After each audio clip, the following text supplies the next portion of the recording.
TR की छतें होती हैं, उनके ऊपर बिल्डिंगें बनती जाती हैं, ये बिल्डिंगें खतरनाक होती हैं या गुजारा हो जाता है? जी बिल्कुल, वो बहुत खतरनाक होती है। तो टीआर की छत के ऊपर हमें और बिल्डिंग नहीं बनानी चाहिए कोई? नहीं, बिल्कुल नहीं बनानी चाहिए। टीआर की छतों के ऊपर और बिल्डिंग ना बनाएं, वो आपके लिए खतरनाक हो सकती है। ये टल्ली जैसी आवाज़ आएगी। आवाज़ कीजिएगा।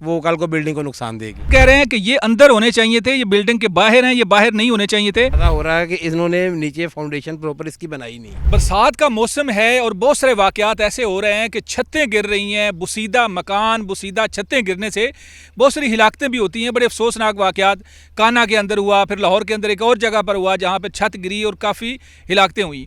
ये छतें गिरती क्यों हैं, क्यों बुसीदा हो जाती हैं, और बुसीदा हो जाएँ तो पता कैसे चलेगा? ये सारे मामले के ऊपर गुफ्तगू करेंगे। आर्किटेक्चर हमारे साथ मौजूद हैं मिर्ज़ा इमरान साहब। इनसे पूछते हैं कि बिल्डिंग्स जो हैं ये बुसीदा क्यों हो जाती हैं, और जब हो जाए तो हमें पता कैसे चलेगा, कैसे अपनी जानें बचा सकते हैं? ठीक है, हमें सबसे पहले इसकी सॉइल टेस्टिंग करनी पड़ती है। अच्छा, ये सॉइल टेस्टिंग क्या है? ये सॉइल टेस्टिंग, इसको हम अगर किसी जगह पे हम घर बनाते हैं तो वहाँ पे हम ज़मीन में बोर करके वहाँ से ज़मीन में से हम सैंपल इकट्ठे करते हैं। वो सैंपल जाते हैं लैब के अंदर। लैब में जाके फिर वो लैब में टेस्टिंग होने के बाद वो हमें बताते हैं कि इस मिट्टी जहाँ पे हमने सैंपल लिए हैं वहाँ की मिट्टी की लोड बेरिंग कैपेसिटी क्या है। ठीक है, उस कैपेसिटी के बाद वो स्ट्रक्चर इंजीनियर के पास जाता है। स्ट्रक्चर इंजीनियर आपको बताएगा कि आपकी फाउंडेशन जो है वो आपने कितनी डीप रखनी है।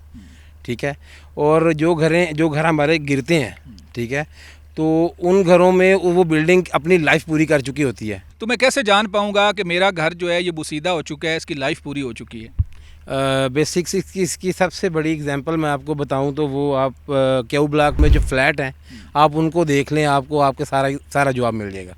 अच्छा, वो जो फ्लैट हैं वो उनकी लाइफ पूरी हो चुकी है? हाँ जी, उसकी लाइफ पूरी हो चुकी है। उसमें उसकी कंक्रीट जो है वो नीचे गिरना शुरू हो गई है, नीचे से स्टील नज़र आना शुरू हो गया, उसका स्ट्रक्चर सारा वादिया नज़र आ रहा है जो किसी भी टाइम गिर सकता है। नहीं तो आपके नज़दीक ये जो इस तरह के फ्लैट्स हैं, क्यू ब्लॉक वाले आप कह रहे हैं, तो ये फ्लैट तो ख़तरनाक हो गए फिर? जी बिल्कुल सर, वो तो अदारों को चाहिए कि वो उसके ऊपर एक्शन लें, क्योंकि वहाँ पे एक अच्छी खासी आबादी रहती है। हमारे पीछे भी एक घर बन रहा है। मैं ये चाहूँगा कि हम इस बिल्डिंग के अंदर जाएं और हमें आप टेक्निकली थोड़ा बताएं कि जब बिल्डिंग को बनती है तो फिर क्या क्या चीज़ें होती हैं, उनका ख्याल रखना ज़रूरी है। मटीरियल को किस तरह हम जांच सकते हैं, तो मेरा ख्याल है अंदर जाके हम इस चीज़ को नाजरीन देखेंगे कि एक घर बन रहा है और उस मज़दूर भी लगे हुए हैं। पूछते हैं इनसे ही जाके मटीरियल का जायज़ा लेंगे और बिल्डिंग का जायज़ा लेंगे कि क्या ये मजबूत है या नहीं है। तो चलते हैं अंदर। चलिए, अब हम आ गए हैं मटीरियल के पास। मटीरियल पड़ा हुआ है।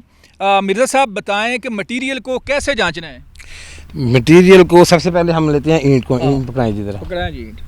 ठीक है, एक वो भी ईंट पकड़ाएं ज़रा।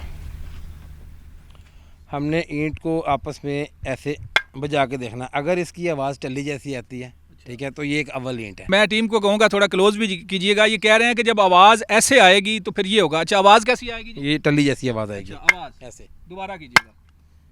अच्छा, ऐसे ये आवाज़ आएगी तो कहते हैं कि ईंट जो है वो एक नंबर होगी। अच्छा, ये आवाज़ अगर नहीं आई तो ईंट आपकी अव्वल नहीं होगी, वो 2 ईंट होगी, टूट जाएगी। टूट जाएगी, या उसकी आवाज़ ही ऐसी नहीं होगी। अच्छा, कुछ लोग कहते हैं कि जो 2 ईंट होती है वो बेसमेंट जो बेस होती है जहाँ नीचे आप रखते हैं बुनियादें, तो वहाँ लगा लेनी चाहिए। ऐसा करना चाहिए या नहीं? नहीं, ऐसा नहीं करना चाहिए, क्योंकि उसमें वो जो 2 ईंट होती है वो आपकी सेम पकड़ती है। अच्छा, नमी पकड़ने वाली ईंट होती है। 2 ईंट देहात के अंदर ख़ास तौर पे कहते हैं जी, नीचे जो बुनियादें हैं वहाँ 2 ईंट लगा दें, मट्टी साइड पे आ जाएगी, कोई मसला नहीं है। लेकिन इन्होंने कहा, ये लाहौर से ताल्लुक़ रखते हैं और इंजीनियर हैं, इस चीज़ को अच्छी तरह से समझते हैं। उन्होंने कहा जी 2 ईंट जो है वो बुनियादों में लगानी ही नहीं। ये पक्की बात है जी? बेपक्की बात है। असल में ऐसे है कि जो आपकी ईंट है इसका एक टेस्ट होता है, ठीक है। ये इसको 48 घंटे के लिए पानी में डिप कर दें, ठीक है। इसको पहले इसका वज़न करते हैं, फिर 48 घंटे के लिए इसको डिप कर देते हैं।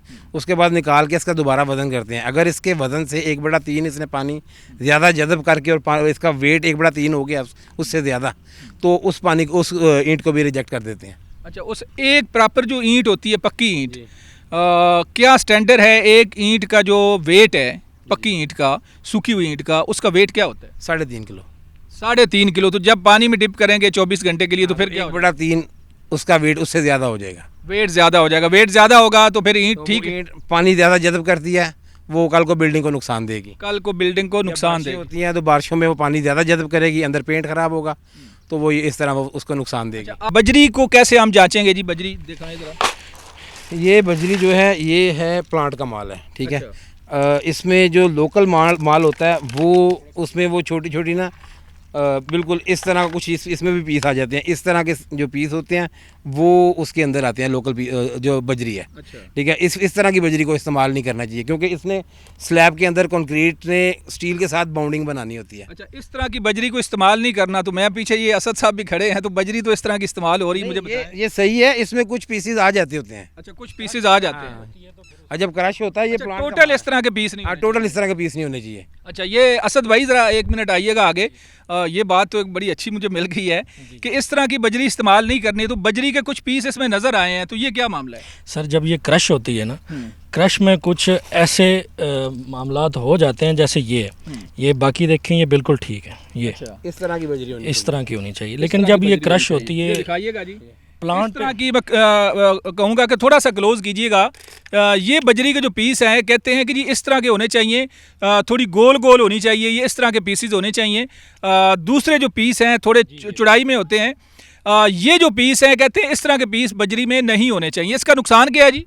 ये इसकी बाउंडिंग नहीं प्रॉपर बन सकती कंक्रीट की। अच्छा, इसके अलावा इसका एक टेस्ट भी होता है। अच्छा, वो टेस्ट, ठीक है। इसको एक शीशे के जार में लेके, ठीक है, उसमें अंदर इसमें आपने पानी डालना है, कंक्रीट को बजरी को डालना है, ठीक है। उसके बाद इसको मिक्स करना है, मिक्स करके इसको रख देना है।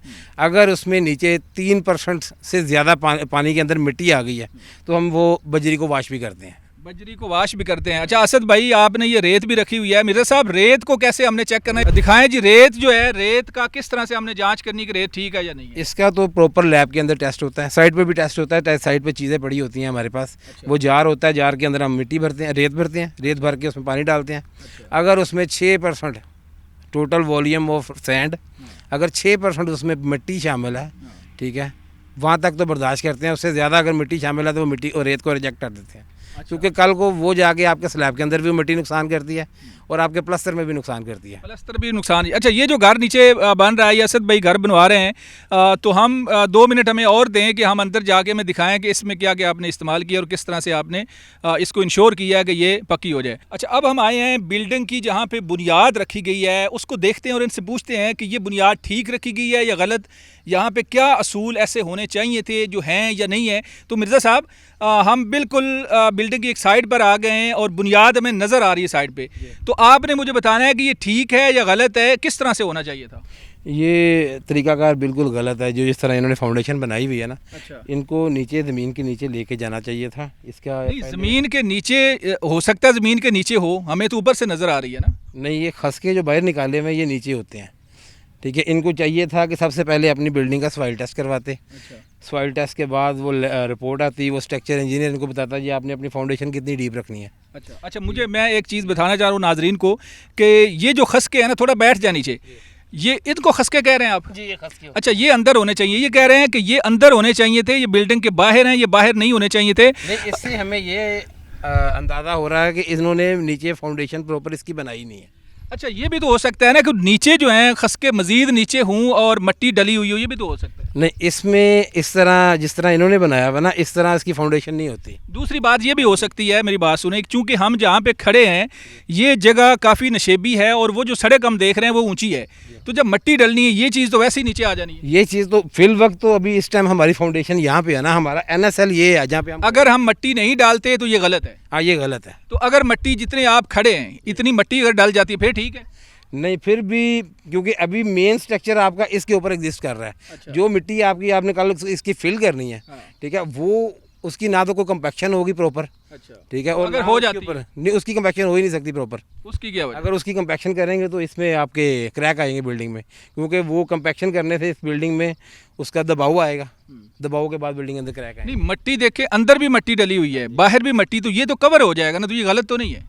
नहीं, ये गलत नहीं है, पर अभी इसकी फिलिंग जो है वो फिलिंग हो नहीं सकती। आपके कहने का मकसद ये है कि अगर ये खाली रहेगी तो ये खतरनाक है, अगर ये फिलिंग हो जाएगी तो फिर गुजारा हो जाएगा। हाँ, गुजारा हो जाएगा, गुजारा हो जाएगा। नाज़रीन, थोड़ा सा हम अंदर जाएंगे बिल्डिंग के, और बिल्डिंग के अंदर जाके कुछ चीज़ें इनसे पूछते हैं। बताइएगा, बिल्डिंग के हम अंदर आ गए, कमरा है, छत भी डलनी है, तो यहाँ बताएं मुझे कि कोई ऐसी चीज़ आपको नज़र आ रही है जो कमज़ोर हो? बेसिक सर ये वाला कोना देखें, ये इसका ब्रिक वर्क यहाँ से प्रॉपर ठीक नहीं हुआ हुआ। अच्छा, इसका प्रॉपर वर्क ठीक नहीं हुआ, इसमें क्या होना चाहिए था? फिर इधर आके मुझे बता दें क्या इसका होना चाहिए था जो नहीं हुआ चुनाई करते वक्त क्या होना चाहिए था, बताइएगा।